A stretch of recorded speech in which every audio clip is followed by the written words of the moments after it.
Hello, I'm Kate Norris. I'm a doctoral student at Auckland University of Technology, AUT in New Zealand, and I'm presenting my doctoral research today. So this is my working title, an exploration of how RN or registered nurse prescribers influence collaborative team practice. And I'd like to also acknowledge my supervisors from AUT, Professor Stephen Neville, Professor Marion Jones, who many of you will know for the work in interprofessional practice, and Dr. Kay Milligan from ARA, which is ARA Institute of Canterbury, which is where I work as a postgraduate nursing lecturer. So my research question, as you can see there on the screen, is how do registered nurse prescribers influence collaborative team practice? So I set about learning more about the way that RN prescribing would impact the culture of team practice. So just a little bit of context, changes to legislation came about in New Zealand late in 2016, which enabled approved and qualified RNs to prescribe as designated prescribers in the areas of primary health and specialty practice teams. So as I say, late in 2016, so we're a little bit late in coming to RN prescribing in New Zealand in comparison to other countries in the world. Just a little bit of information around that. So the registered nurse must have completed an approved postgraduate diploma in RN prescribing. They may prescribe from a limited schedule of medications for common and long-term conditions, and they must work in a collaborative team with an authorised prescriber, which is either a doctor or a nurse practitioner. So in New Zealand, the Nursing Council of New Zealand are responsible for regulating all nursing practice, and this is one of the stipulations that the nurse must work in a collaborative team, which is slightly different from other models of prescribing internationally. So just a very quick review of the literature, or really just more of a summary. So as I said, RN prescribing is very well established internationally. In the UK, there's more than 30 years experience of registered nurse prescribing. Most of the existing research addresses the implementation of RN prescribing along with enabling factors and barriers, so different models around the world, and the education qualifications required for nurses to prescribe around the world differ very much, as do the requirements for supervision, the medications they can prescribe. So many different models around the world.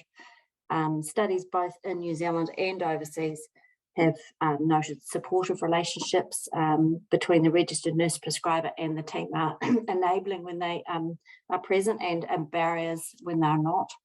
And due to the relatively recent implementation of RN prescribing in New Zealand, there's been no research to date published that explores the influence of RN prescribing on collaborative team practice.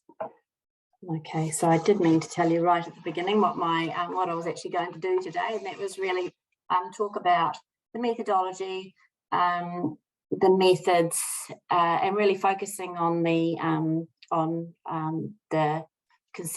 theoretical concepts that I've applied to my research findings. I am aiming to complete at the beginning of next year, so my findings are, I'm still in the process of analysis at the moment. So introducing Pierre Bourdieu. Here you can see him in the top right-hand corner, and his theory of practice. Bourdieu's theory was introduced to me by one of my supervisors, Marion Jones, and I immediately had an affinity with his ideas, and they worked very well with what I wanted to do with my research. I have to say that his work is, in my mind, extremely difficult to read, and it takes a long time to understand and really be able to work with it. So it's been cognitively very difficult, but very rewarding as well. So he believes that we should undertake this relational approach to appreciate the social structure that maintains our position in practice.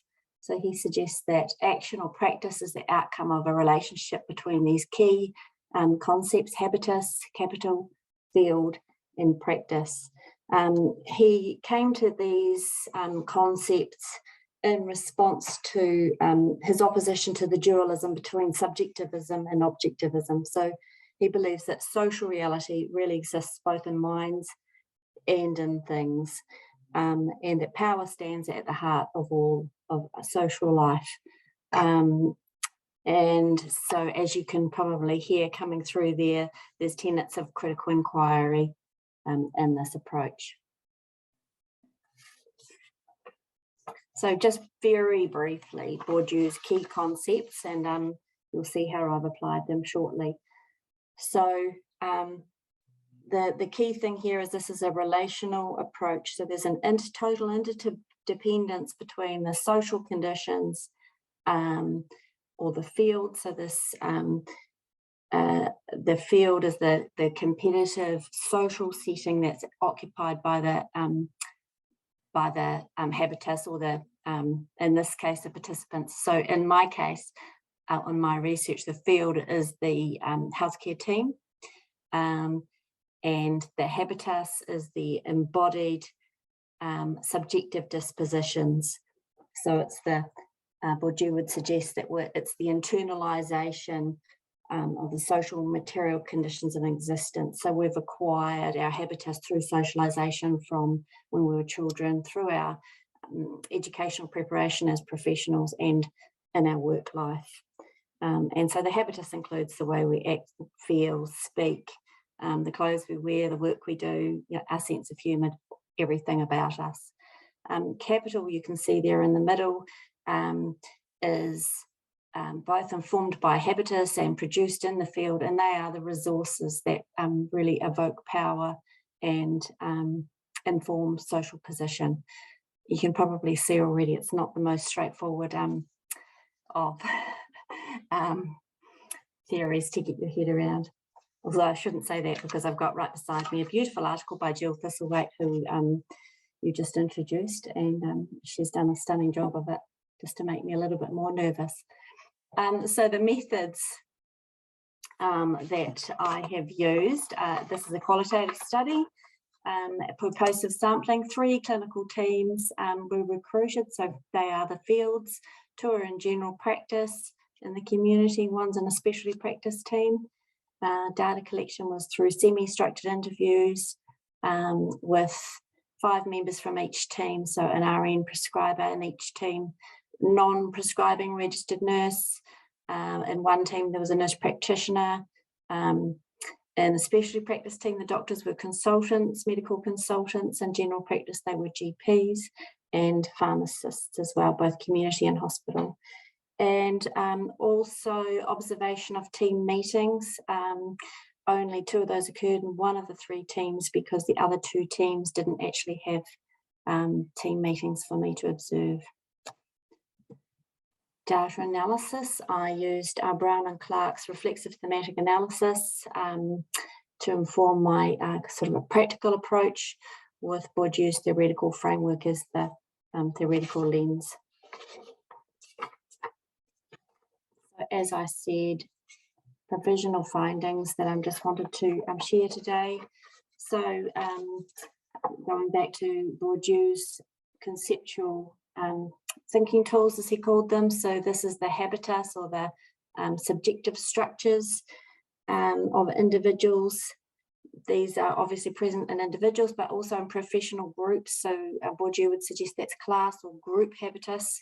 So we identify, or the participants identified as nurses, as doctors, as pharmacists, a very strong sense of professional identity with their professional discipline. Their patterns of communication were notable and different within disciplinary groups and within teams. So they differed in the way they communicated, the forms by which they communicated, who they communicated with, when, and about about what. The values between the disciplinary groups were noted to be very different as well, in terms of things like the value of autonomy over practice, the sense of holism, and for some groups, for the registered nurses, are very clear about their holistic value in their practice. What else have I got up there? And aspirations was another important one, around their sense of position within the team and what they, what opportunities they could see for progression as they moved forward in their career, and particularly with their prescribing. So the objective structures in the field, this was probably the most, I wouldn't say surprising, but just I have been surprised at just the diversity within teams, in terms of the objective social structures within the teams are just incredibly different. So you can see some of those things there, and I'm just going a bit quickly because I'm running out of time. The team composition, so each team is, you can appreciate, a very different in terms of who's actually in the team. Specialty practice was more medical consultants and only 2 nurses versus, one of the GP practices is huge GP practice with 15 GPs, a lot of different practice nurses. Another general practice had a nurse practitioner, which changed the dynamics completely again. The team goal and purpose within each team is very influential to how the team practice, whether it's a business model, whether it's a more of a philanthropic type model, which one of the teams was, whether it was a hospital-based team with, a long waiting list and sort of those sorts of external pressures. The way the work was distributed differed hugely and is very influential on collaborative practice in terms of leadership and how the work is, the principles that inform the distribution of work, who does what, the allocation of resources in terms of, particularly in terms of time, allocation and space, and where people work from. Organisational readiness, like access to laboratory tests and results, opportunities to work together, not surprising. When you're looking at collaborative practice, if the team are actually together, which wasn't always the case, in the same room, able to communicate and with the patient, that varied hugely across the teams. Appreciation of the role of the RN prescriber was another thing that differed. I noted that of all the 3 nurses that 3 RN prescribers included in my study, all 3 of them initiated the introduction of registered nurse prescribing to their team themselves, as opposed to it being a initiative from the management or from the team as a whole. So the final concept or application of concept that I wanted to discuss was capital. So we talked about capital being a resource that is can present itself in various different forms, as Bourdieu would suggest. So cultural capital in the form of, it was apparent in the form of titles, qualifications, as well as objectified cultural capital, which was prescribing authority in itself. Now, in each team, the different forms of capital were valued in very different ways and present in different and possessed by different team members in every single team. Social capital relates to those supportive relationships, building of trust, and what seemed to be very important in some teams was actually knowing the person, knowing the nurse before. They were all women in my study before she prescribed. Economic capital came in there as well in terms of the funding model, driving the team, the economic constraints, the business ownership model in general practice, and the revenue earning potential of the team members. symbolic capital relates to any form of capital that is really recognised by the rest of the team, and enables prestige and status within the team. So and my final slide here is just to say, where am I at? What sort of progress am I making? As I've said, there are some patterns, but there's also teams that every team functions extremely differently depending on the context, team makeup and the function, and the distribution of forms of capital. So I've noticed reproduction of existing practice is very apparent, so that if the team has those teams that are more sort of open and flexible to working together and really valuing the role of colleagues, then that will be reproduced with the inclusion of a registered nurse prescriber. And I guess, as we probably already knew, collaborative practice is not automatic, and wasn't necessarily pre-existing in all of the teams. Thank you very much. I think I've just got through slightly over time. Thank you very much, Kate. Very good presentation, and just giving us an idea of how you frame it with Bourdieu's theory. Now we open the floor for questions. Jill, you'd like to ask? Yeah, thank you, Kay. That was really fascinating, and it just makes me want to know more about what you found, because you've only really had time to skirt a little bit of your data. And working in Australia, where the medical profession has really been quite negative about nurse prescribing, it's really nice to see that, you know, it is taking off in New Zealand. Just one thing that came out, and where you talk about collaborative practice not being automatic, I'm just wondering about the teams that don't have meetings, that don't have team meetings. Are they actually collaborating in any fashion? Yeah. I would say in a very multidisciplinary rather than interprofessional way, Jill, in response to that.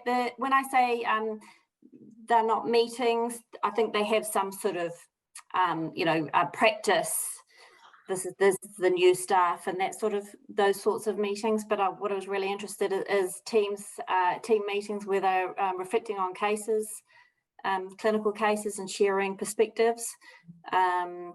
So I would say not collaborative in at least one case. But then at the other extreme, some fantastic examples of interprofessional practice where there's dual consultations with the patient and the registered nurse prescriber and the consultant all in there together, and then case review after every sort of clinic with all of the team. So I guess I saw one extreme to the other. Mm-hmm. Thank you. Yeah, really want to see what you write when it comes out. I really want to finish it so I can share it. Thank you. Thank you, Jill. We have one more. We can have one more question. Anyone else would like to ask?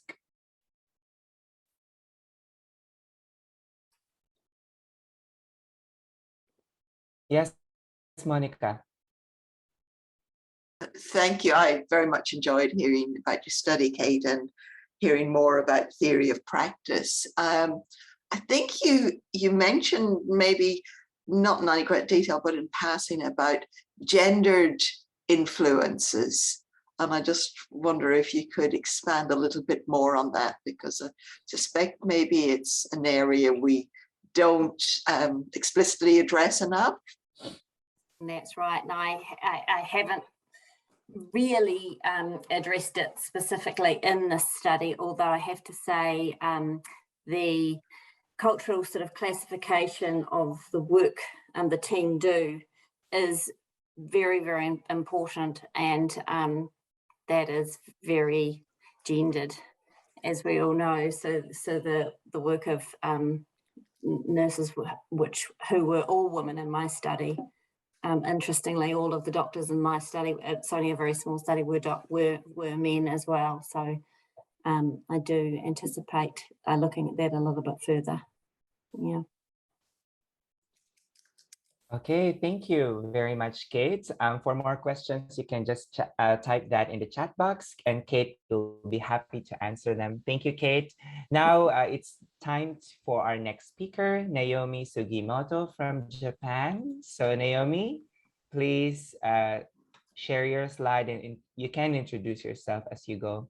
Take it away. Okay, thanks, Michael.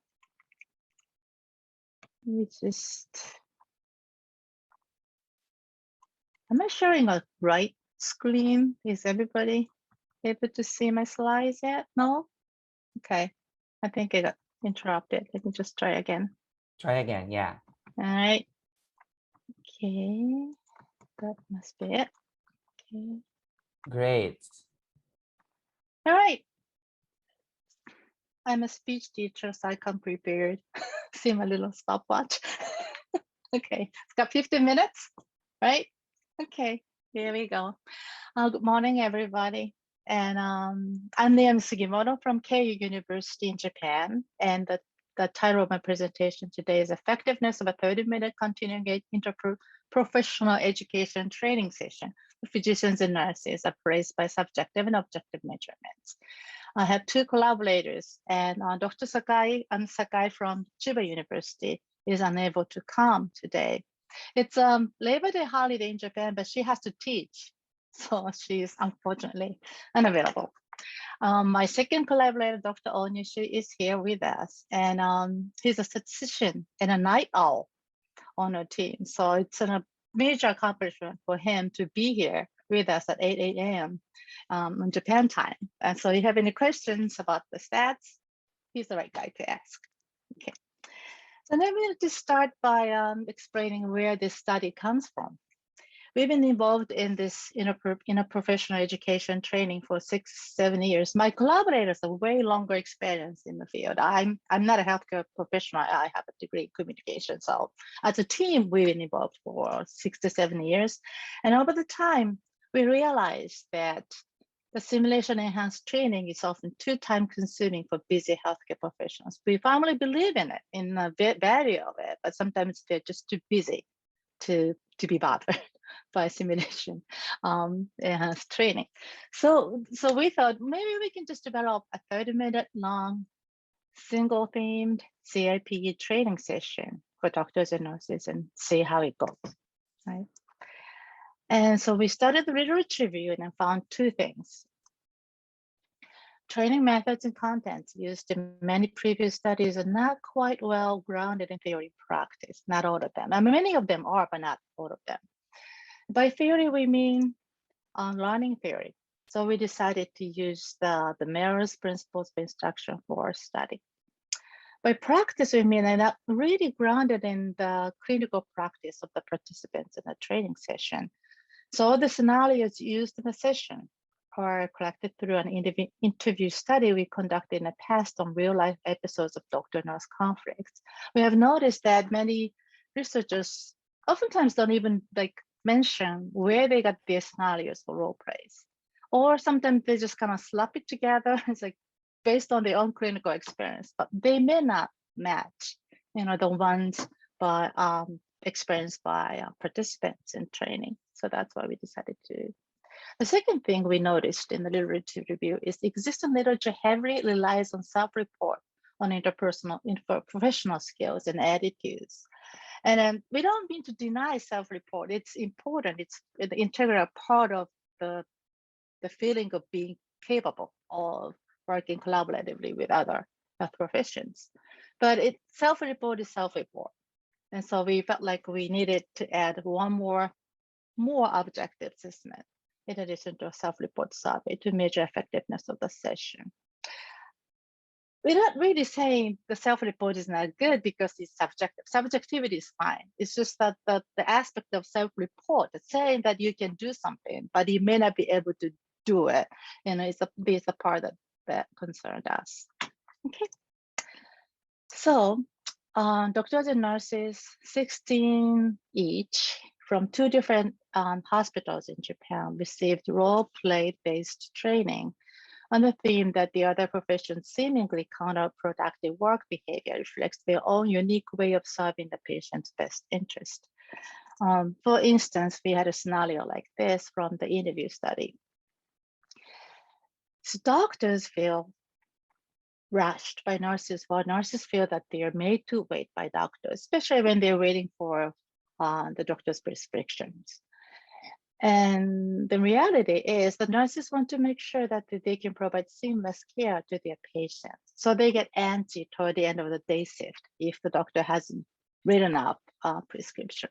While doctors want to wait until the very last minute to make sure the particular medication works with the patient or whatever. So they also want to make the best decision for the patients, but just because they have different work schedules and varies in priorities, it seems like the other professions' behavior is counterproductive from their own view. So those are the scenarios we used in a training. Okay.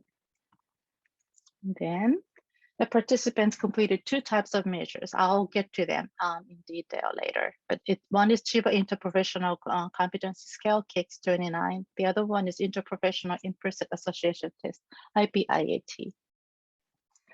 And data are obtained from 22 participants at 3 time points, T0 before the training and at the start of the training and immediately after the training. Okay. And I'm going to show how the training session was set up and also how it relates to the Merrill's first principles of instruction. First, learning is promoted when learners are engaged in solving real-world problems. And also learning is promoted when existing knowledge is activated as a foundation for new knowledge. Those 2 principles accomplished through the first part of the training. Oh, I should go back and explain it to you. So as soon as the participants sign up for the workshop, the training, they receive the link to do the online survey for the KICS and the IPIAT. Okay, at the beginning of, they repeated the measurement again. And this white square means where the training starts. So the first step in the training was a sample scenario was presented, and it's all real life scenarios. Okay, then the third principle goes, learning is promoted when new knowledge is applied by the learner. Applied is the important part. So participants have a chance to practice role play on the scenario for a while. And then the 4th principle is learning is promoted when new knowledge is demonstrated to the learner. This is an important part. Oftentimes people just make the participants role play and be done with it, but we just really wanted to demonstrate how it should be done. And the feedback is also provided. And the final principle, learning is promoted when new knowledge is integrated into the learner's world. We're not presenting a data from this part of this training, but our participants actually had to write commitment to change statements at the end of the training to sort of like declare how exactly they're going to go about practicing what they learned that day. Okay. And after the training, we did the final measurement again with the same 2 types of tools. Okay. And we just a little bit explain the scales we use the measurements. This is Chiba KICS 29. It's developed by Dr. Sakai, one of our collaborators on the team. And it has 29 items and it's divided in 6 subdomains. And so it's self-reported on 1 to 5 scale. Okay, you might be familiar with this. And you're probably less familiar with this one, Interprofessional Implicit Association Test. Implicit Association Test is made primarily to assess implicitly held racial precedents, but I think it's an interprofessional application of it. And what it is that the test measures the strengths of associations between concepts like doctors and nurses and stereotypes like leads and reactive. And in the test, participants are asked to quickly sort words which appear in the center of the screen into categories that are on the upper left and right corners of the computer, the smartphone screen. And it's really fun. I mean, I think that participants really enjoyed it. It's like a computer game, but it's kind of hard to recreate the same thing on the slide, but let me try. So you see the black screen on the slides and then the word size appears. And if you wanted to categorize it to leader, then you just either drag the word to the category on your smartphone, or you just hit the E key on your keyboard if you're using a computer. And that's the right answer. if you just wrongly categorizes, decides the word to supporter. In order to do that, you have to press the I key. And then the program gives you like that, the cross indicating that you got the wrong answer. And then the participants have to process dozens of words in like 5 minutes at each session. So they have to rather go quickly. This actually has 5 main points, and 3 of which are practices, and then 2 are actually tests. And it's kind of complicated to explain this, but first they have, so the leader and supporter on their screen, and the words in the gray squares are the words that are given, which appeared on the screen. So the decides, judges, predicts, or delegates is active. So there's just a practice.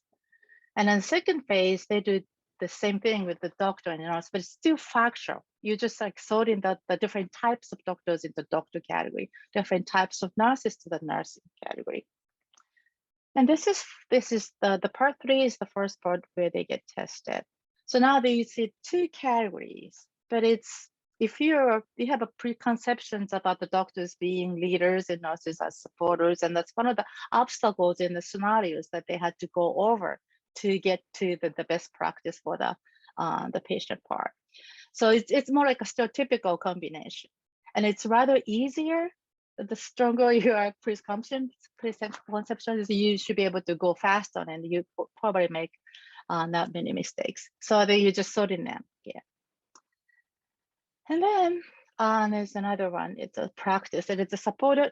Notice that the labels are switched. Supporter is on the left, and the leader is on the right. And you do the same thing.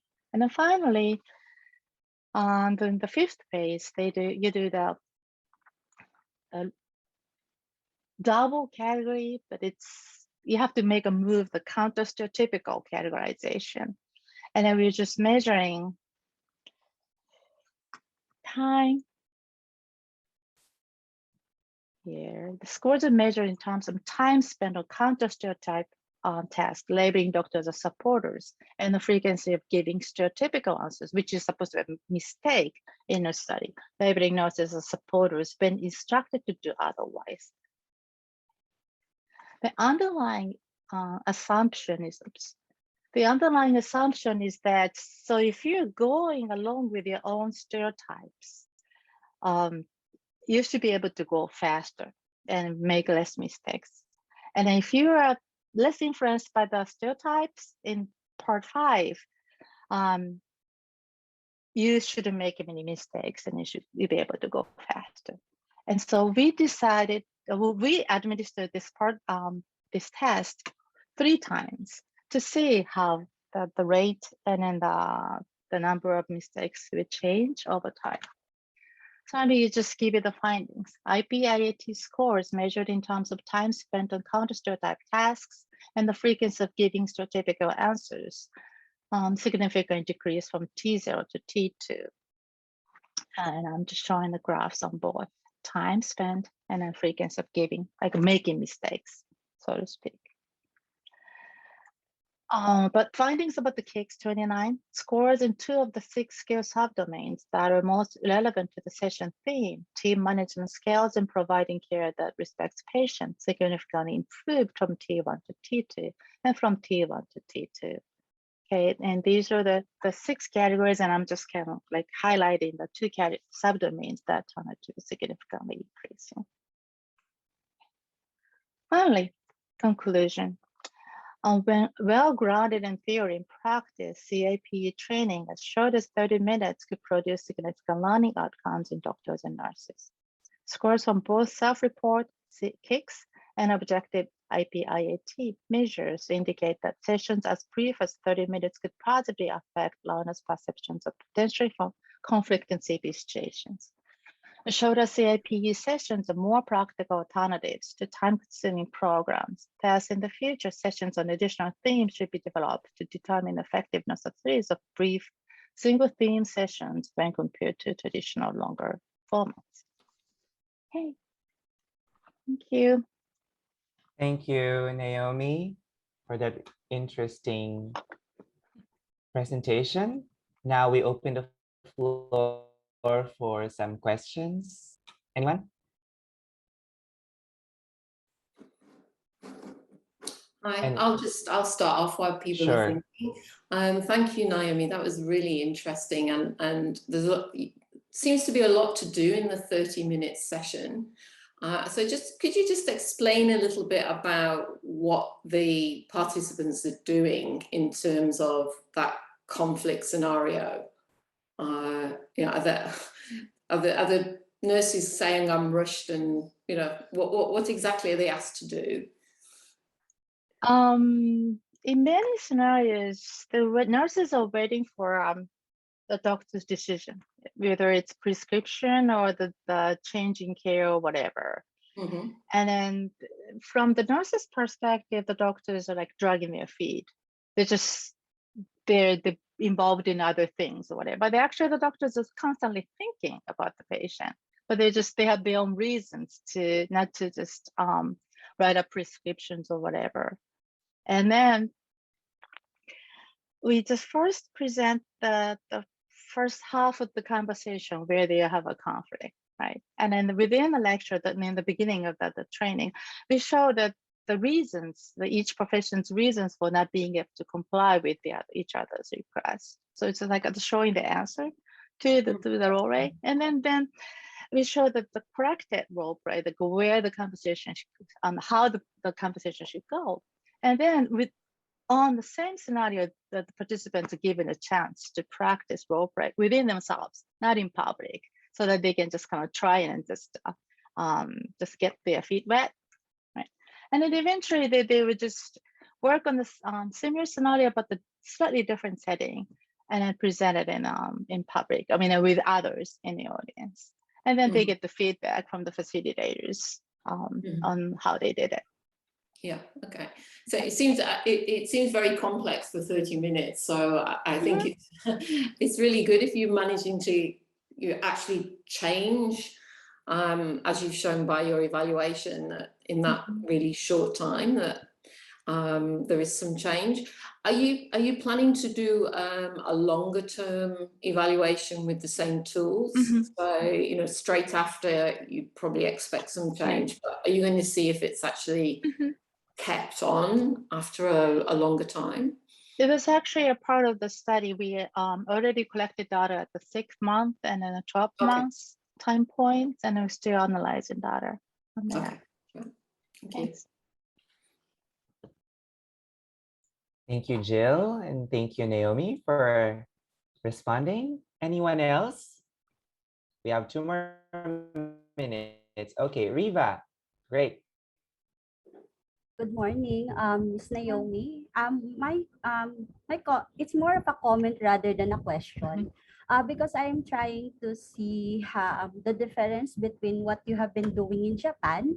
So there are actually 2 points in my comments, or my what I would want to say about your paper. So first and foremost, I would really agree with the idea that when you do an IPE training, it should always be grounded on theory, and of course there should always be enough evidence on what this programs you are trying to do would be employing, especially in your paper you have employed your Merrill's principles of instruction. And I also like the idea that you actually match each of the principles with each of the steps that you did with the training, and that's actually a good thing to start off with. And of course, I'm also actually amazed with the idea that you have come up with different ways to measure subjective and objective measurements.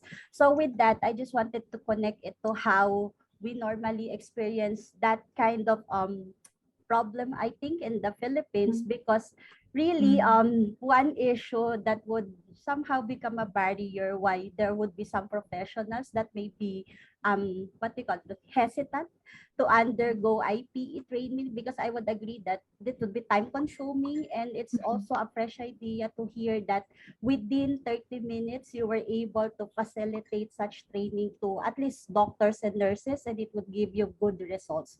So I would like to commend you for that particular presentation. Thank you. Okay, thank you. Thank you, Reeva and Naomi. What a positive commendation on your study, and keep it up. And I hope to see the longer term study, like what Jill said. Thank you. Thank Now, you. now we move on to our third presenter, Azjargal Baatar from Mongolia. You're allowed to share your screen, and please introduce yourself as you go along. Take it away, Azjargal. In the meantime, if you have comments and questions to Naomi, you can just put that in the chat box, and Naomi will be happy to respond to that along with her co-authors who are here with us today. I was going to say, I liked Jill's comment from previously where she said that Bourdieu seems to like to make things difficult. It set out to be difficult to understand because he feels that people should have to put in some hard work to understand his work, which is very, yeah. It's, yeah, I think anyone who does a study does some hard work though. Yes. But the French particularly so, I think. Maybe that's stereotypical, I don't know. But of course we read it in English. So. Yeah. While we're waiting for Azjargal, Monica's made a comment that to Naomi. Did you notice any gender differences in responses to your study? Just to study my answer. sorry. I haven't got to that stage yet. Okay, excellent. Thank you. Azjargal, ready to roll. Azjargal, Hello. ready? Yeah. Okay, go. Hello, everybody. My name is Azjargal. I work at the Mongolian National University of Medical Sciences. My topic is attitudes of health professionals toward interprofessional healthcare teams in Mongolia. Wow. Okay. My research study consists of two types and two titles.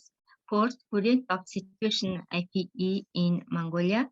Next topic is research study attitudes of health professionals toward interprofessional healthcare teams in Mongolia. Now I will to current of situation IPE Mongolia. We are preparing for interprofessional education at Mongolian National University of Medical Sciences. We are three types of organization now working. First, for nursing and interprofessional team students club. Second, Mongolian Association of Interprofessional Education and Collaboration. And third, academician working group now working, and research study PhD level research now going. After that, so now going to research. My research introduction is first, patients have complex health needs and typically require more than discipline to address issues regarding their health status. And WHO recommendations that institutions engaged in health professional education and training consider implementing IPE in both undergraduate and postgraduate programs, and need to development soft skills for health professionals.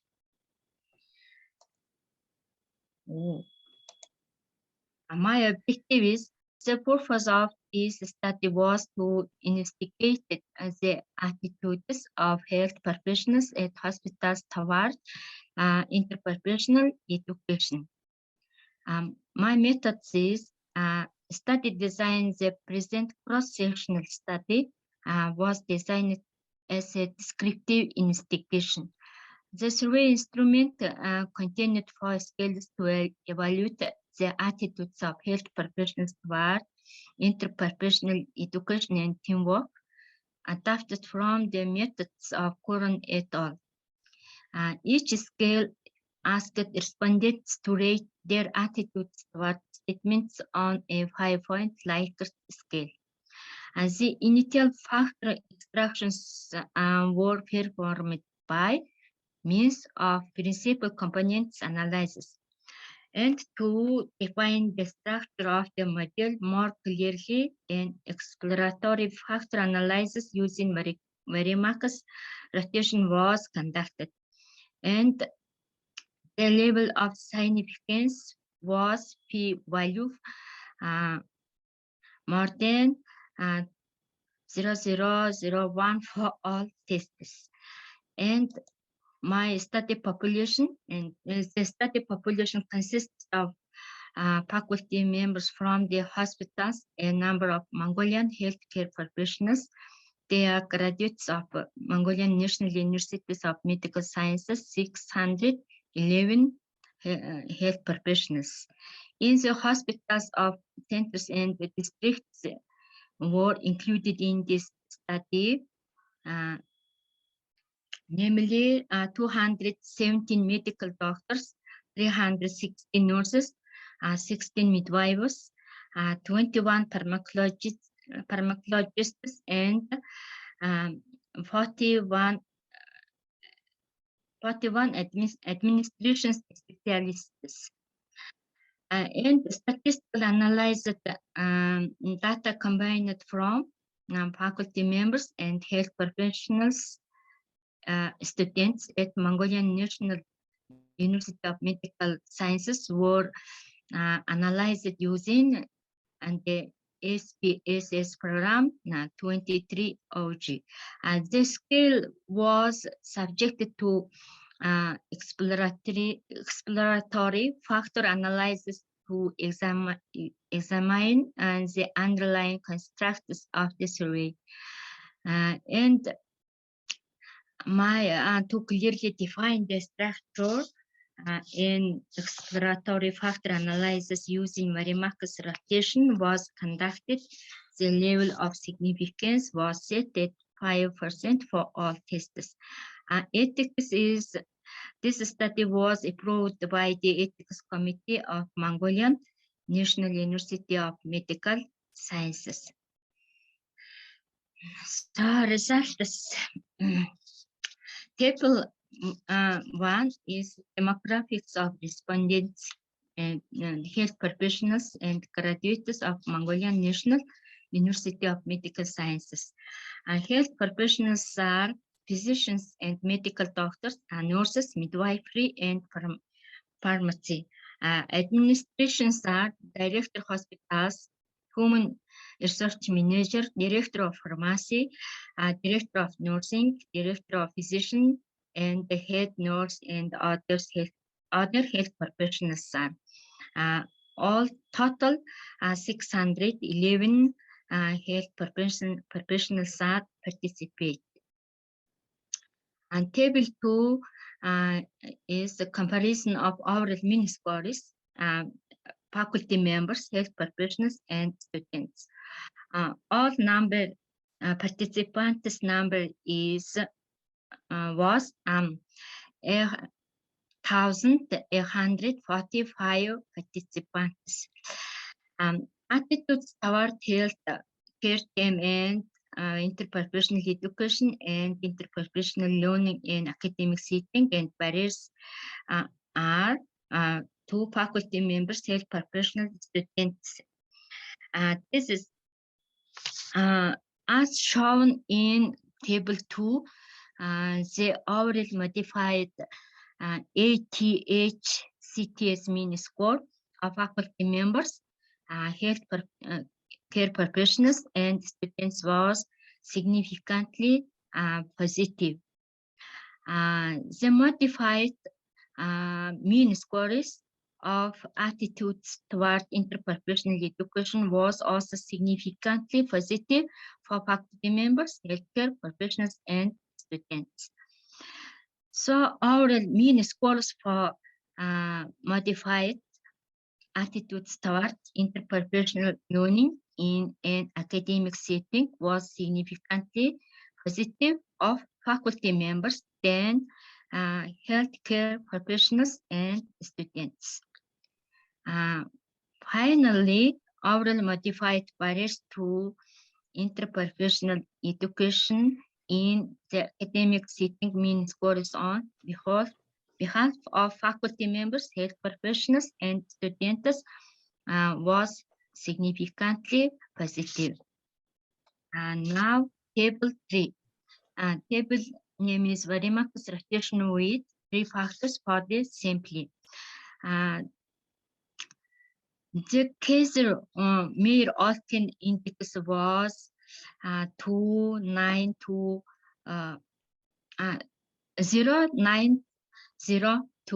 indicating sampling adequacy, and the Bartlett specificity square index was 2246.05.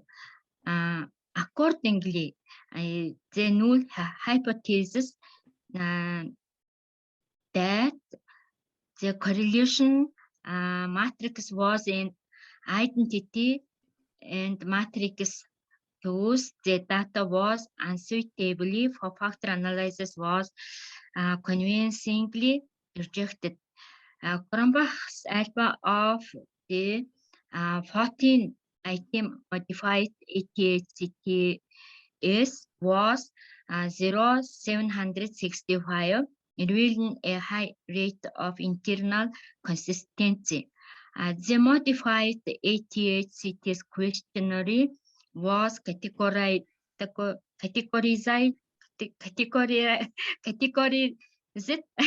into the following 3 subscales, and first, quality of care delivery; second, patient-centered team care there, and team efficiency with Cronbach's alpha measures of 0.767, 0.533, and 0.447 respectively. And they are as shown table 3. Our discussion is my discussion. The results showed that the overall mean modified the ATHCTS score of faculty members and the healthcare professionals and students was significantly positive at the Mongolian National University of Medical Sciences. And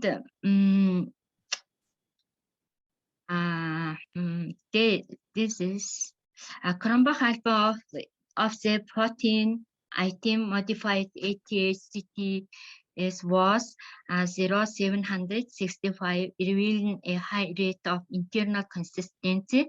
The modified ATHCTS questionnaire was categorized into the following 3 subscales: quality of care delivery, patient-centered care, and team efficiency with Cronbach's alpha measures 0.767, 0.533, and 0.427 respectively.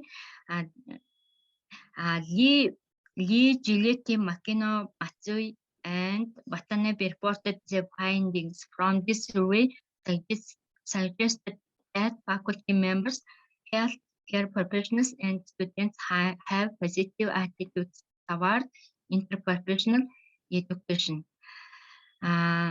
3 factors were obtained from the factor analysis of the modified ATHCTS, as shown in table 3. This is wrong. And table 3 is the fundamental structure of the 2 factors. 2 factors was same as that of the original ATHCTS reported previously. I'm sorry.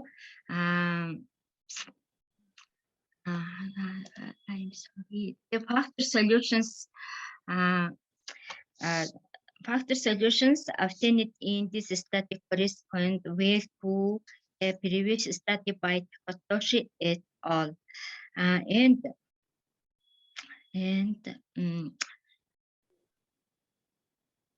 Importantly, factors that may influence undergraduates' attitudes to interprofessional law need to be studied. This includes the potential influence of academic, of institutional culture on students' attitude to interprofessional education and motivation to learn.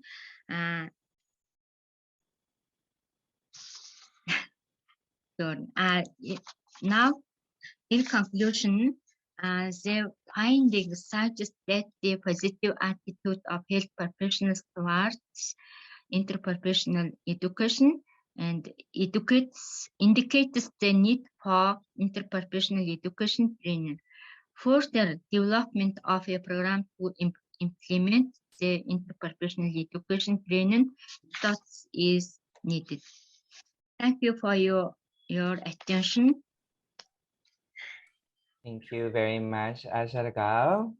Thank you for giving us the landscape of IP in Mongolia. Now we open the floor for questions. Reeva, you have anything? Good morning, Miss Azjargal. Okay, so my question would be more of, since attitude is like a very broad concept, did you include in your study considerations like differences among the gender, the background of your participants with regards to establishing their differences in attitudes in your study?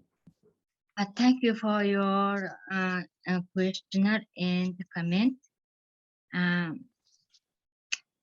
Health professionals participants are medical doctors, nurses, midwiferys, and administrations and pharmacists are assessment and self attitudes questionnaire. So, but there would be no, part of the study that establishes the differences in response in terms of attitude. For example, if you do have gender considerations, and then if you do have other backgrounds. So, I'm just actually wanted to clear that was it a part of the study or not? Or you just consider that their differences mainly is on the profession? Faculty members and the health professionals and students are more than positive attitudes respectively is faculty members. Yeah.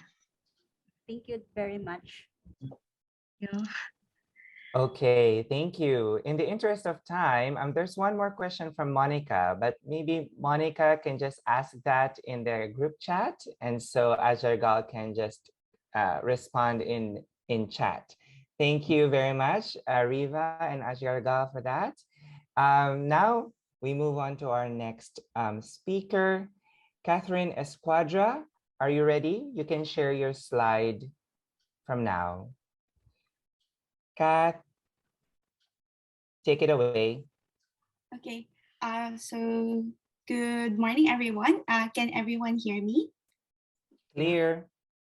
Thank you, sir. So again, good morning, everyone. For today, I am pleased to present to you the initial findings of the result of our study entitled Understanding the Research Landscape of Interprofessional Education and Collaboration via Data Mining. So some disclaimer before I begin the presentation. Please take note that this is currently an ongoing collaboration project between yours truly, Kathryn Esquadra, and Assistant Professor Josel Regino. Take note that actually this collaboration project is a product of one of our random catch up before when we were talking about the different things that we have learned from our PhD degree.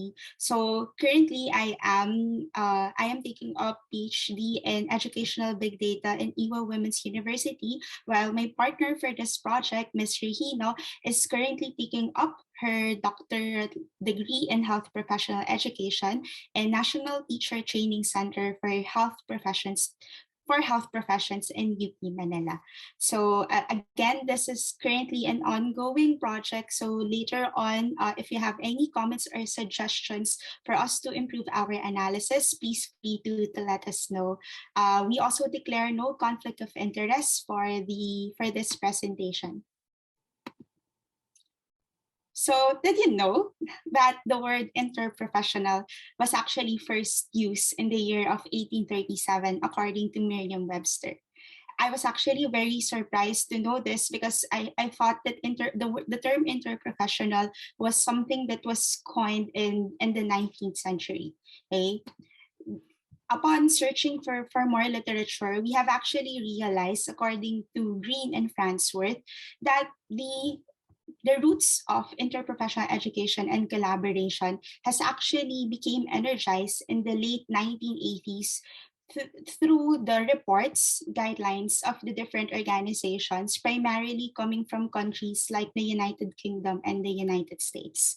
Farnsworth has further mentioned that the use of the interprofessional education and collaborated has actually originated in numerous discrete initiatives, largely unknown to each other in various fields of professional practice. Early reports were actually largely based on the premise that teamwork and collaboration will help in the betterment of the needs of the patient, but also will resolve some tension between professions practicing in close proximity. As there are now more interests with regards to interprofessional education and collaboration, it is not actually surprising to see that for the past few years, there are more publications of literatures related with it. There are more books, like conference proceedings, articles, and other information that are getting published almost every day. And with the event of the advancement of technology, making researches about these kinds of topics are actually easier. That's why when you actually go to the Web of Science using the Clarivate analytics, you would notice that there are already a lot of published articles.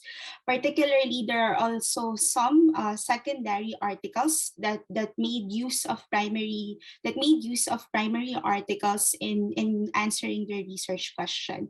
And when we did a quick searching in the Web of Science, we've noticed that there are actually already around 410 review articles about IPE and IPC, and they were published from the year 2006 to the year 2021, and their topics primarily involve health, education, policy, linguistics, nutrition, management, criminology, and even environment.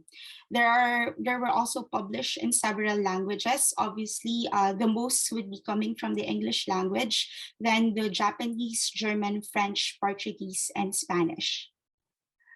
Looking at the design and methods of these published reviews, we've noticed that majority of them were done actually manually using narrative reviews, scoping review, and systematic review and meta-analysis. So as of now, looking at the methodology of these published articles, none has actually yet employed the use of big data or artificial intelligence in summarizing or synthesizing different information. So what is big data and data mining? So data mining is actually one of the strategies in big data that helps a researcher or a person to systematically collect a big information from structured databases. What's good about our world right now is that there are already a lot of information. So data mining of big data allows us to make sense of those big information, to make sense of everything that's already been published, for us to have a better picture of the current status of interprofessional education and interprofessional collaboration. And again, as mentioned, there's currently no published review, although there was one article that mentioned the word big data with interprofessional education, a nursing article. Again, no articles have used the strategies to conduct their study. thus, with those information in mind, my partner and I have decided to create this retrospective study that aims to achieve two things.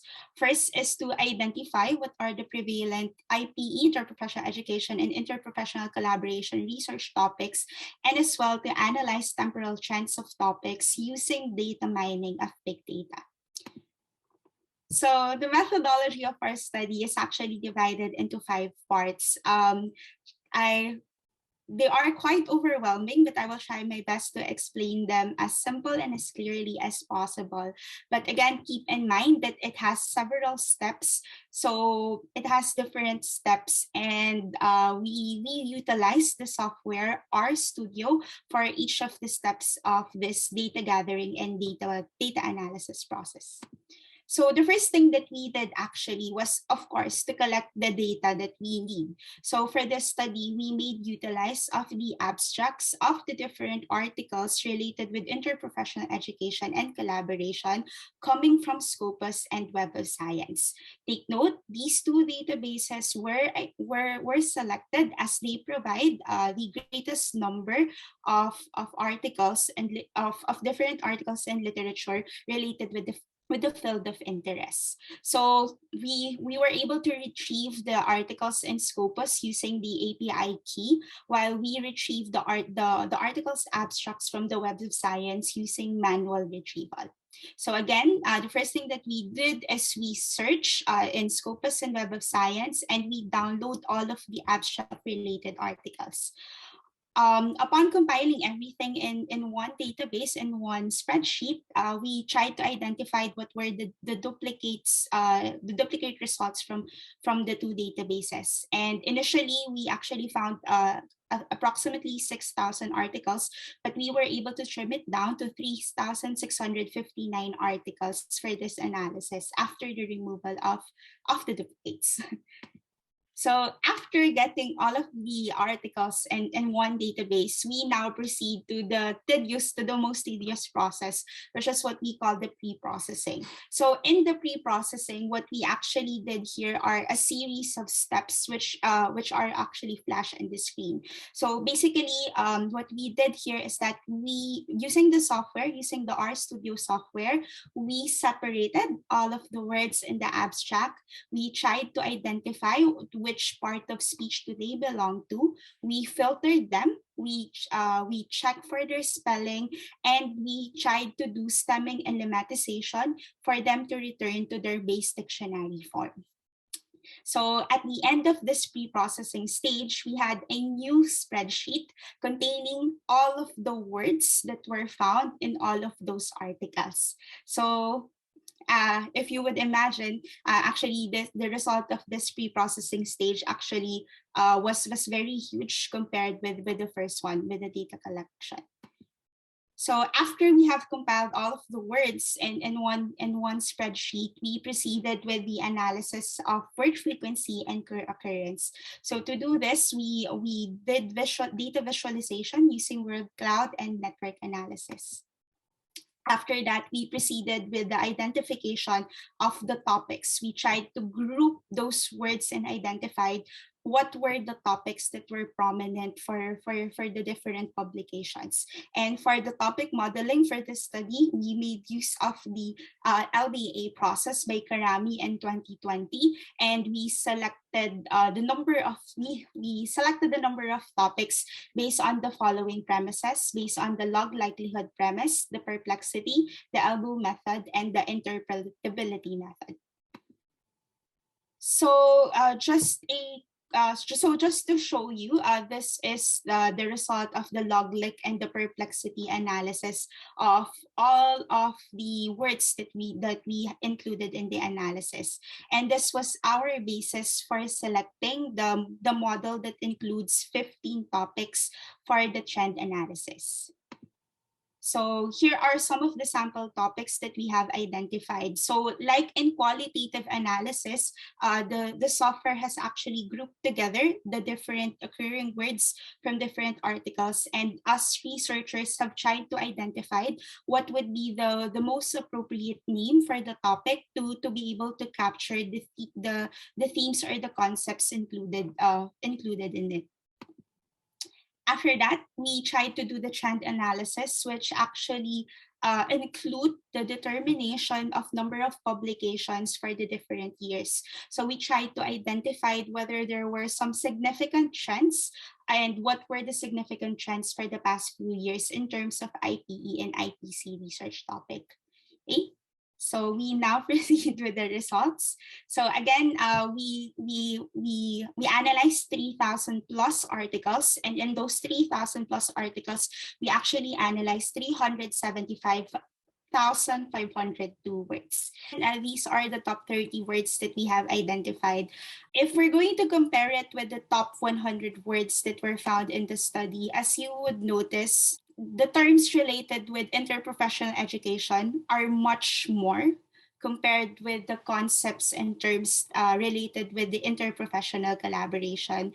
To be honest, this is not surprising because if we would look at the landscape currently, there are actually more countries who are still in the process of implementing interprofessional education in their curriculum before they could really implement it in their practice. So again, in this word cloud, we would notice that there are more interprofessional education related words compared with interprofessional collaboration, which is in the actual practice.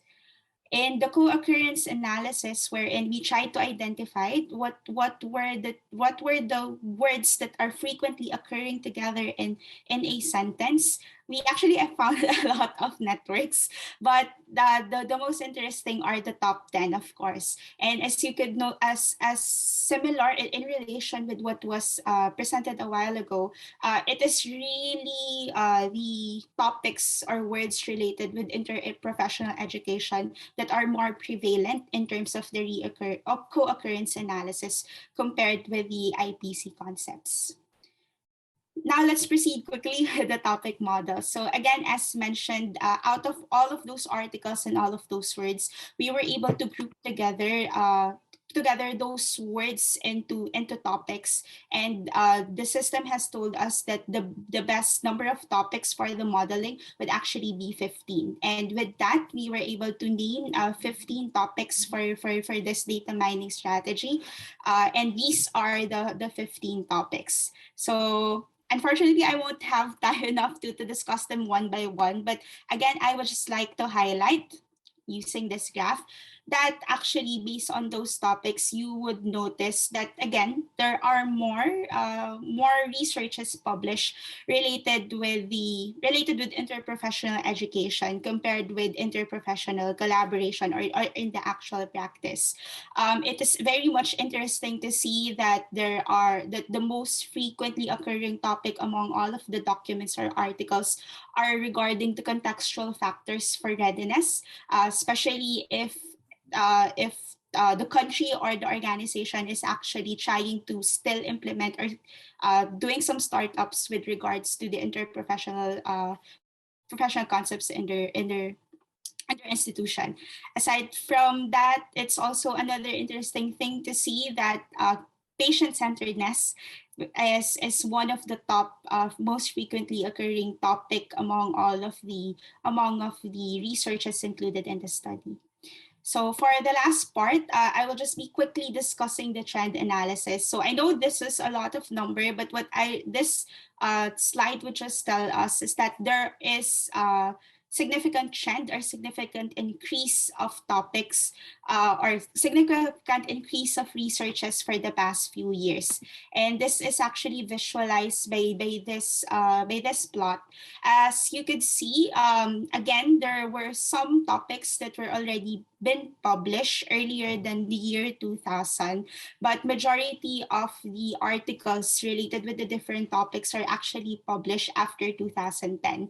I think most of us will not be surprised with this one because the framework of interprofessional education and collaboration by the WHO was actually published on that year, in the year 2010. And because of that major guideline, we believe that it actually helped the others to better frame their research agenda with regards to IPE and IPC. So again, at present, this is an ongoing project, and as so far, these are the current summary of the findings that we had.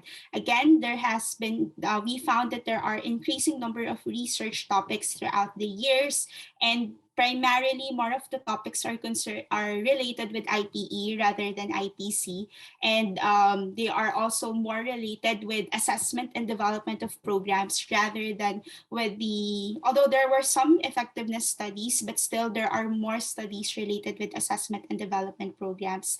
And as we have mentioned initially at the start, there is still limited number of studies that have related these concepts with the fourth industrial revolution concepts like AI, big data, and technology.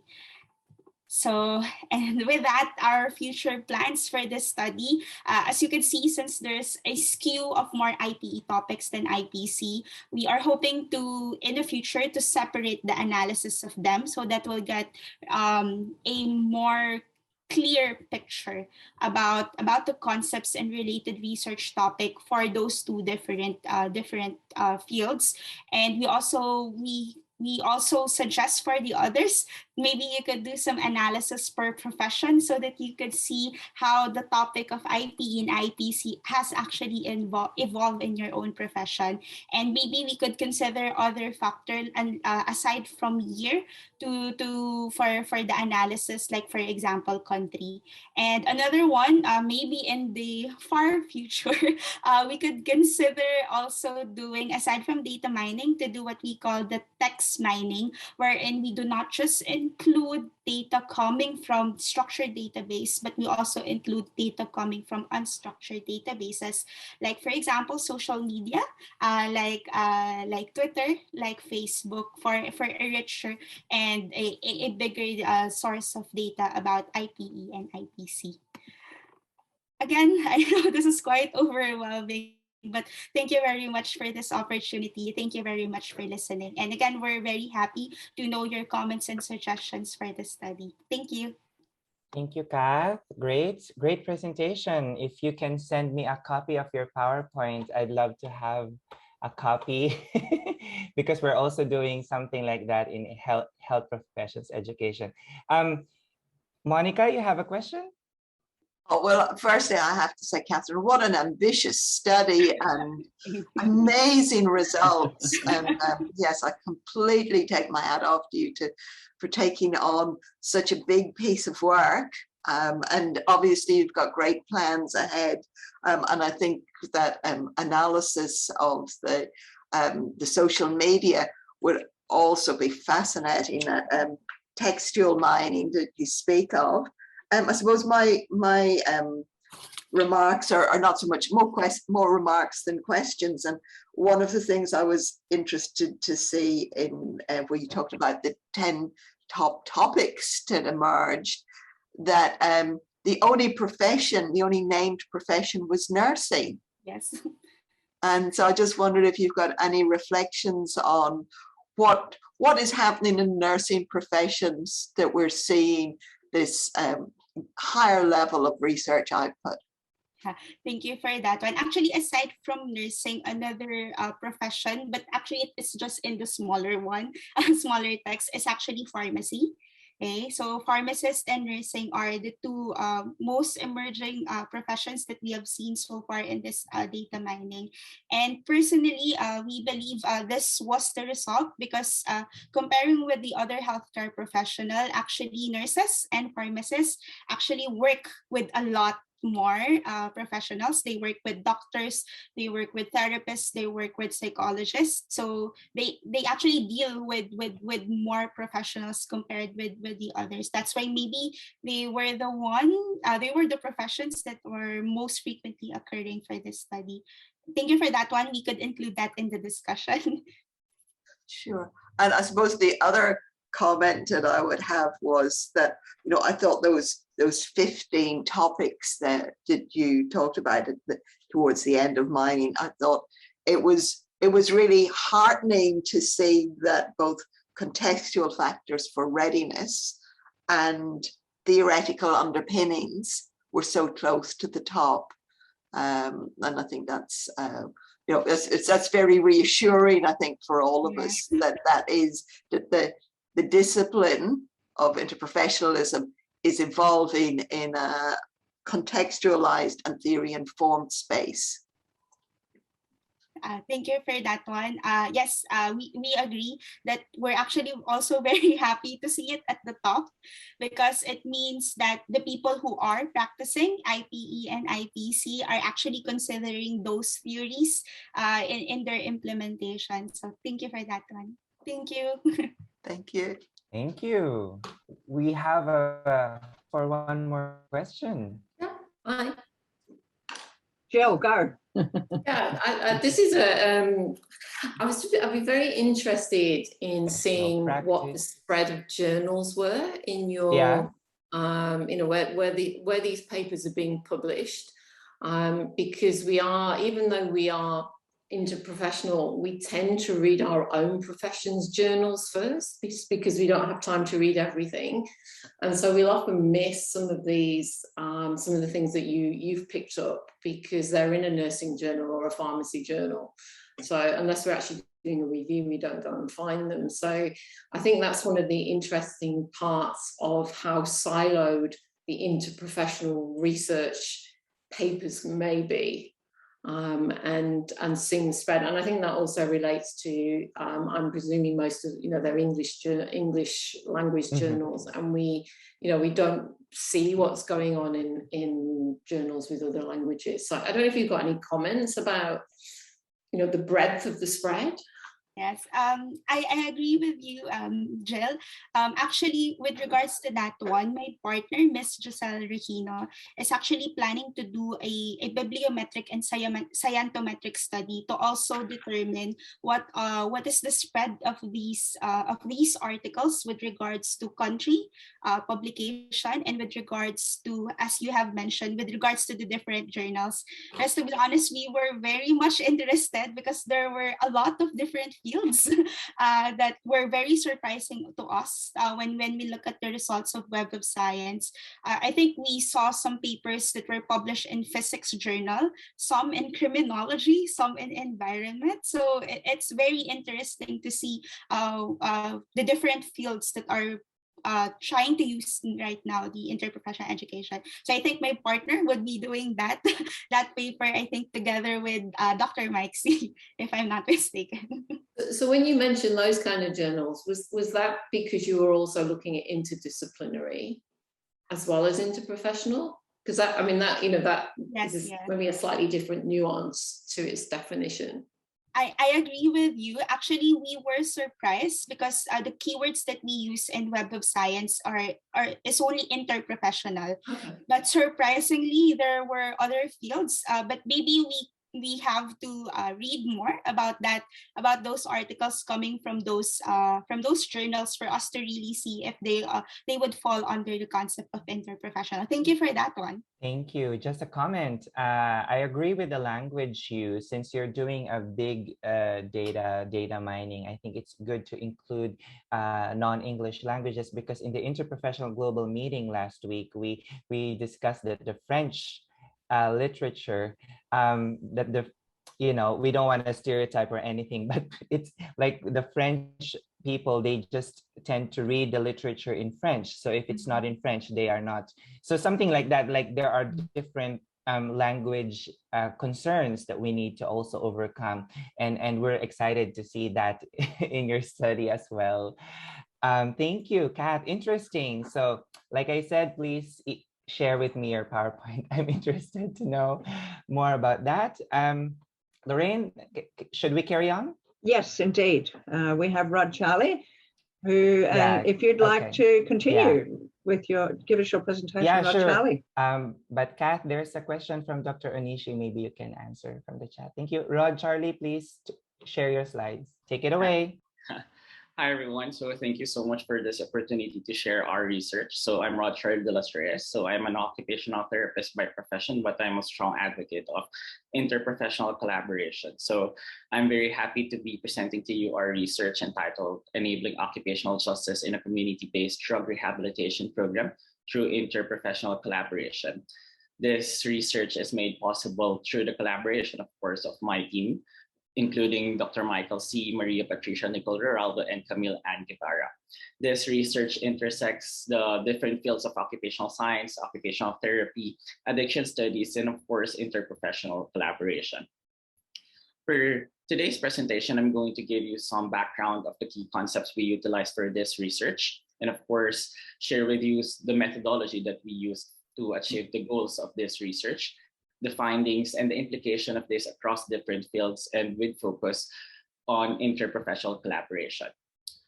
Now, to start off my discussion for the context, since 2016, the current administration here in the Philippines actually launched their program to eradicate drug use in the Philippines because it's a national crisis that we've been facing, and this is tagged as the Philippine War on Drugs. But since the launch of the Philippine War on Drugs, there has been a lot of issues and debates on what is the best approach to address this national crisis. However, for the national government, they opted for the Plan Tokhang, which is a campaign that is actually a police-led approach on informing the public of the bad use and negative effects of utilization of drugs across individuals and across the society, making it criminalized. And with that, it utilizes the vulnerability approach of addiction sciences. However, as healthcare professionals and of course advocates of being respecting human rights, a lot of individuals are trying to find an alternative with this approach because there has been a lot of critics with this current Plan Tokhang. And with that alternative, we found out the resiliency approach, wherein looking at drug use as a social construct, wherein their explanation and utilization of drugs as a human experience that could actually be addressed by various means. And one of the fields that is emerging in this resiliency approach is occupational science and occupational therapy. And with these two fields, there is the existence of occupational justice. But what is occupational justice? Occupational justice tells us that every human beings are occupational beings. And as occupational beings, you have the right for diverse opportunities and equitable resources towards occupational participation or activities of daily living in varied contexts.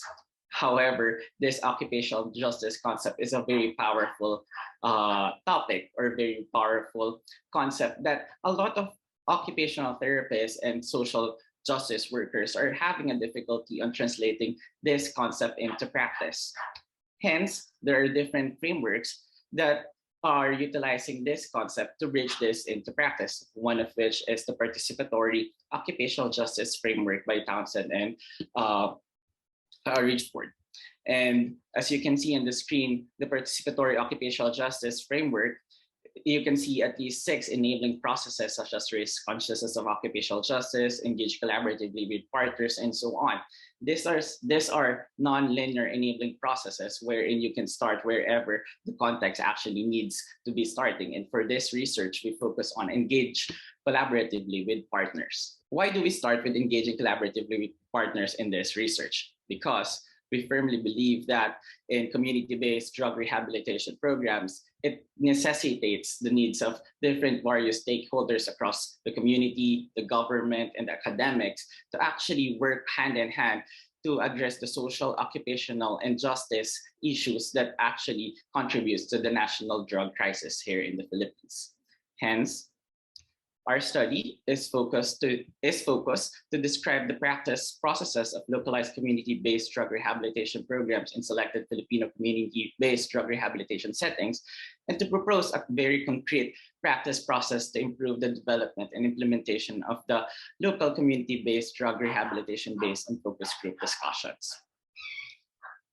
So how do we achieve this purpose? We utilize a qualitative and interpretative approach for this study, wherein we found and partner with different communities and rehabilitation settings through purposive sampling, wherein we enabled direct stakeholders to be part of our researches, and we were able to come up with at least 31 participants from 2 focus group discussions. One is conducted from 2017 with 14 participants, and one in 2019 with 70 participants. We analyzed all the data that were gathered in these workshops and this focus group discussion, and utilized an inductive approach to analyze the data that were gotten from these studies. And of course, we employed trustworthiness and rigorous strategies so that we will avoid biases and to try to provide an evidence-based approach on this data, such as member checking and of course, returning to the community to validate our results. So flash on the screen are the 2 focus group discussion compositions. As you can see, the FGD1 is composed of a lot of mental health professionals, community workers, and service users themselves. And this is the FGD flow, as you can see. Whereas in FGD2 or focus group discussion 2, we included more community workers and of course selected residents from a small community in the city of Manila to get more perspective from the grounds themselves. And it is composed of different methodologies for the FGD discussion. And with this methods or focus group discussion, we were able to come up with at least 3 themes. These 3 themes are namely changing perspectives starting from the community, better together, collaboration and coordination in substance addiction rehabilitation, one for all for one, contextualized strategies in substance addiction rehabilitation. So I'm going to be sharing with you the themes or the summary of our findings for this research. For the first one, changing perspectives, we were able to realize that the community or the people who are involved in drug use or the community supporting them also are actually veering away from looking at the symptom control, rather creating supportive environments where mentorship and community-led programs should be cultivated. It is very astonishing to see and realize that the people who want to change or eventually rehabilitate wants their issues to be addressed coming from their end and not from the government themselves, wherein one participant actually said that there could be model villages or model small communities that could actually be facilitated in certain areas so that they could have better outcomes for rehabilitation. And the government should start their efforts and actions that is starting from the community. And for the theme 2, better together. Better together is very astonishing when in terms of interprofessional collaboration, because this is not actually forced theme, because this is actually came up from the members of the community themselves, wherein they were able to identify a lot of stakeholders that should be working together. And they were also telling that there's a lot of roles for each members of the community that are focused on rehabilitation or community-based rehabilitation, wherein one participant actually mentioned that local chiefs, executives, or can initiate community-based SAR through aid of public and private offices and entities that can provide financial support and other physical aid. As you can see, they're allocating roles in different stakeholders, while the professionals, occupational therapists and other healthcare professionals mentioned can work together in targeting different facets and needs of people recovering from substance addiction.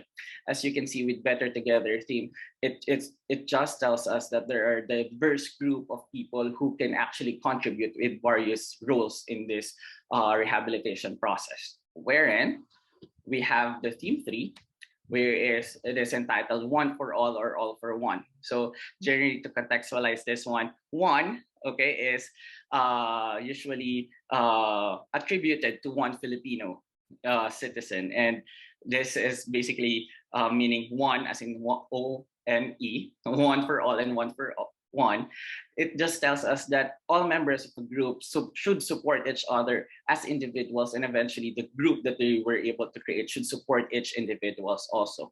And with this, in this one, there is a change of perspective also on the terminologies and how to approach this substance rehabilitation in the Philippines, wherein they are actually proposing some changes, of course, in the term of rehabilitation, because rehabilitation at some point connotes a negative impact into the society if they're undergoing recovery, as it gives as you can see on the screen. Another idea that came from One for All and One for One is that they should not be criminalizing or trying to discriminate the people who are who are using drugs, wherein they should be included in the community, reintegrated, and just provide good support, because that's what makes them better eventually at the end of the day. And based on this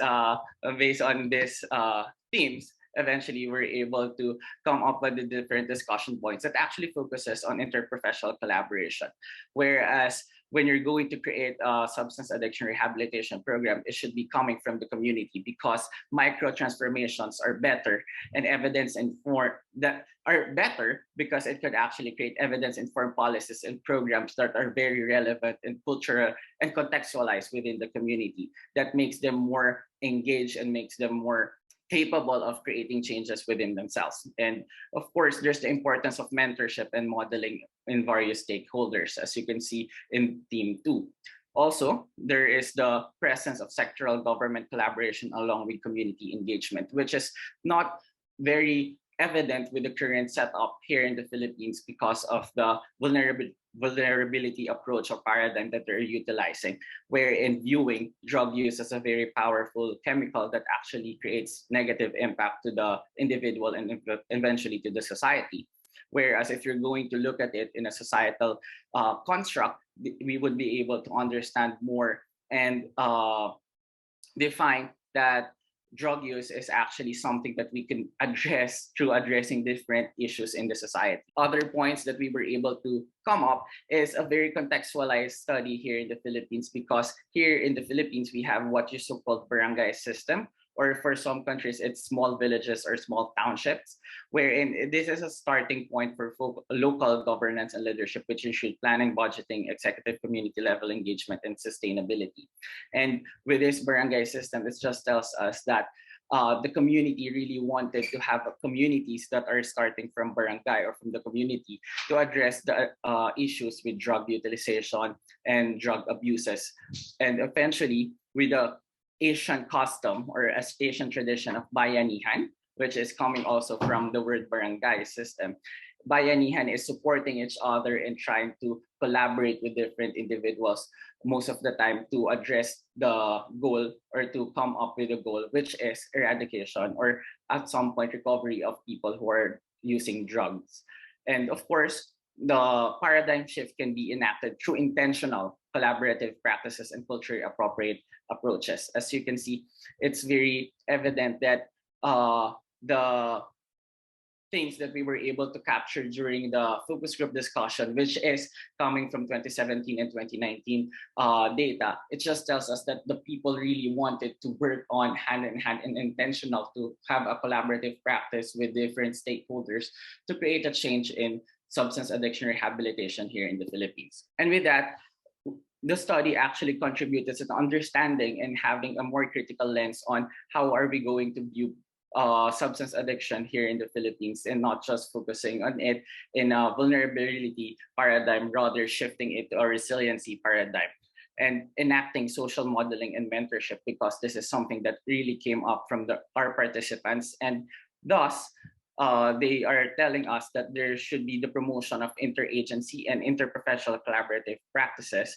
that is infused with very culturally relevant and appropriate strategies in the development and implementation of local community-based drug rehabilitations here in the Philippines. That's a very quick overview of our research eventually. And if you want a full text, and this is a very recent publication that we had also, you can actually access this in the Philippine Journal of Health and Research Development in UP Manila. And that's my presentation. Thank you. Thank you, Charlie. I shared our full text in the chat box already. Okay. Okay, thank you for your presentation. Monica, do you have any questions to Charlie? Mike, Charlie, I have many questions. I'm an occupational therapist, of course. I'm very interested in this work. And I have been interested in the participatory occupational justice framework for quite some time. And so I suppose my first question, I don't know how much time we'll have, but my first question is around how you felt that the framework was received by other non-occupational therapy health professionals, so the mental health and the drug rehabilitation health professionals. So generally, this was really good because we as a team were actually occupational therapists across all the team. But when we go out in the community or when we conduct the FGDs, we're trying to be partners with the community. And when we're discussing, of course, the participatory occupational justice framework, it is framed as if we're all together in this framework. And the role of a very professional occupational therapy is not really very evident in our field. That's why they were able to actually understand it clearly. And as you can see in my slide of the participatory occupational justice framework, it's very simple and very easy to understand. That's why they were able to actually contribute eventually and say their pieces eventually with that one. Sure, sure. Okay, so that's great. I suppose one experience I've had in the past is, some other health professional groups have said to me, well, we have our own social justice models, for example. So what does this model have to add that's different to existing social justice models? Monica, can I just add to Sure. want to comment on your question. Actually, when we were doing so I'm one of the authors of this, so I want to comment. When we were doing the FGD, we were not explicit in mentioning the framework to them because we feel that it might just make them feel uncomfortable or so we were just doing it using the framework implicitly amongst us. And so we tried to use different terms. We tried to avoid using the word occupation because that will really blur what we wanted or what we aim to do, because this is interprofessional, not just occupational therapy or occupational justice. So we were very careful with that. So we feel by doing that, they were, more welcoming to the idea of collaboration. That's just what I wanted to add, Monica. Continue. Thank you, Michael. Yeah. So, have I time for one more question? Yes, you have 3 minutes. All right. Okay. So my next question is around whether you had an opportunity. So we talked about the kind of the occupational part, but then the justice part, and whether in your development of community action, you're able to involve representatives of the judicial system, because certainly people who have got drug and alcohol problems, in my experience, often intersect with the judicial system and not always in very good ways. We were actually able to have some representatives from barangay chairmen. There's the one actually monitoring the substance user who are trying to be integrated eventually in the community. So it's refreshing also to have those executives eventually in the community themselves to be part of the study, and they had inputs also in this one. Sure. And what about the police? Did you have any engagement with I guess the police services? We didn't actually have some like explicit connection with what do you call this, with police, but we were able to actually share this researches with the police, right, Sir Mike? Yeah, you were able to share this with a few of them, right?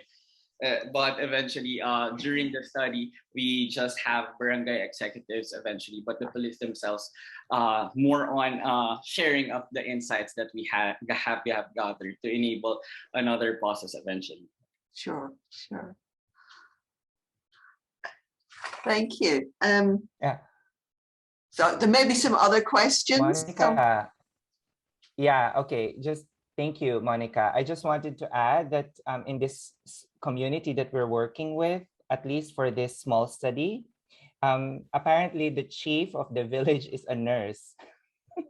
also a nurse. So, so he's very excited to work with us and to just have a different way of, doing and practicing. So just to give you a context. Oh, yes. And I think that intersectoral collaboration is vital. It definitely goes beyond just healthcare teams, because health is happening in communities. It's not happening in hospitals. Yeah. Yes, yes. Yeah. I agree. Thank you, Monica. Thank you, Monica. Any more questions? One more? We have one more. Lorraine, can we have one more question? We can, Jill. Yeah. Yeah. Jill has questions. Jill, go. Just following on from that last remark about this is in the community, I wonder in how family doctors are involved, because you mentioned psychiatrists, but the people with these issues have other health problems potentially. So I just wonder how the family doctors are involved, because you didn't interview, they weren't in the focus groups, and what they're, and I suspect amongst the medical profession, there's quite a variety in how people with substance misuse disorders are viewed, from the war on drugs kind of way to the, this is a health problem and a social problem. Yeah, I think that is something that we could actually work on, but the context here in the Philippines, that substance addiction rehabilitation, the doctors that are working with substance are actually undergone with the mental health spectrum. So psychiatrists are the one who are actually representing the discussions with substance addiction rehabilitation. That's why we were able to cover them. But I think it's interesting also to involve some other specializations, just like family doctors, regarding this one, and something to explore further. Yeah, I mean, not just the family doctors, but the community health practice, because people, once they finish their rehab, and I agree about the term, it's not a fantastic one, then they're in their community, their healthcare passes over to the usual healthcare, and I think that's that's another way where there can be collaboration. Monica's raised her hand. Monica. So I'm just not wanting to hog the floor, so I wasn't sure if there are any other questions from anyone. So I have one more question. Yeah, sure. I decided eventually. Go ahead.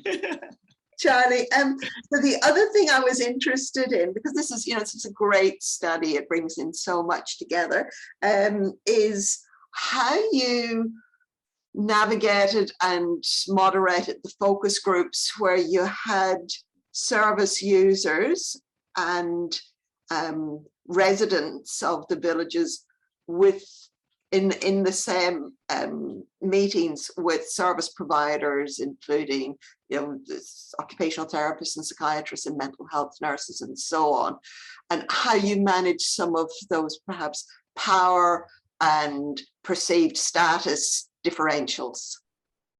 Okay, with that, may I call Dr. Mikesy, because he's the main facilitator during those FGDs, and I think his position during the facilitation could actually give an insight with that one. Dr. Mikesy. Okay, thank you, Monica. That's a great question.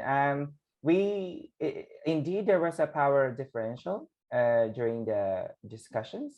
It was not easy to gather all of them from different backgrounds, different fields. But we tried to use our own language when we were discussing. We were using the Filipino language so that the people from the villages and those who are citizens who are using drugs, or who are considered clients, so to speak, or service users, will not be intimidated during the discussion. And we really had we were very intentional in really giving them the time. If they wanted to share anything, or if they couldn't express themselves verbally, we allowed them to write it down using papers and markers during the workshops and during the discussion, because not everyone could just be confident to speak enough. So we provided different options. We used our occupational therapy lens in that discussion. But it wasn't a perfect one. We also had challenges in letting all people participate, Monica. Yeah, just to add up with Dr. Mike, because he's the main facilitator, as co-facilitators, we're within the community. We're trying to like go one-on-one or try to be within the community to be able to express their needs and their the things that they really want to express. And we're actually named as not as an OTs, but just assistant facilitator, so that they would not feel intimidated eventually during the discussions. So yeah. Okay, thank you very much. That's fantastic. We've got a few minutes, just a couple of minutes left for any other questions from any of the presenters from the expert panel. Reeva, you wanted to ask? It's not more of a question, but it's more of a comment. I think I'm actually very happy with the paper that you had, although I am not an OT by profession. But I think, Sir Mike, I do remember in one of your works before, I actually had an experience participating in one of this kind of an activity. And maybe my comment would be more of maybe considerations in the future, because pharmacists really would have most probably a great help as well with regards to drug rehabilitation. So what we're trying to do in the Philippines is basically to make the roles of the pharmacists felt more that we are actually an essential part of the team. And when we talk about drug rehabilitation, so I think pharmacists would really play a great role on this case. And of course, I would also want to comment as well that indeed in this kind of work, it's very important that we also involve non-medical sectors, because I think one of the great problem, or maybe siguro in the usual setting or in the local setting, is that when this patients or this concerned individuals would actually have to go back to the community, I think one of the problems is that how they will be accepted as part of the community after undergoing rehabilitation. So there's really this big problem, and it would really entail collaboration between both the medical professionals as well and the community, and how to address possible problems with regards to integrating the individual into the community after undergoing drug rehabilitation. Thank you. Thank you, Reeva. Actually, we're trying to reach out to the social workers after this, because they're really, really vital in this work. Thank you. Monica, do you wanted to ask anything? You're raising your hand. Or comment? Okay, no. All right, anyone else? Any comments or suggestions? Maybe the speakers can also flash or chat their email addresses in case the others would like to communicate with them later on. Is that okay, Lorraine? I think you have to ask the experts. Yes, yes. And of course, it's 9 o'clock here. But as we finish, can we have a short photo, group photo? Is it okay, Lorraine? We can have a group photo now. Sure. Okay, so we asked everyone to turn on their camera, because I will be reporting this to the IPG. And we will be tweeting this away. Ready? 1, 2, 3, smile. Okay. Thank you very much. We can still have one more comment or question or greetings. Any greetings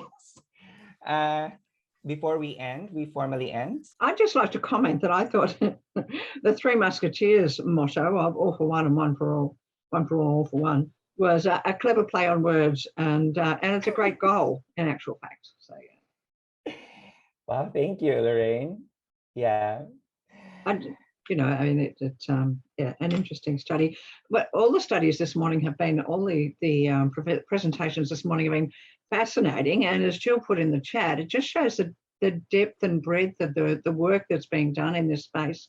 And it's really exciting, the new developments and studies that are being undertaken.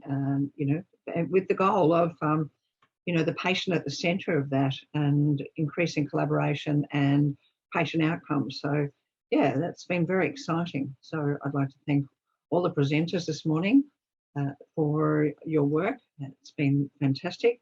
I'd like to thank the expert panel, Jill and Monica and Reeva, for your insights and leading the conversations.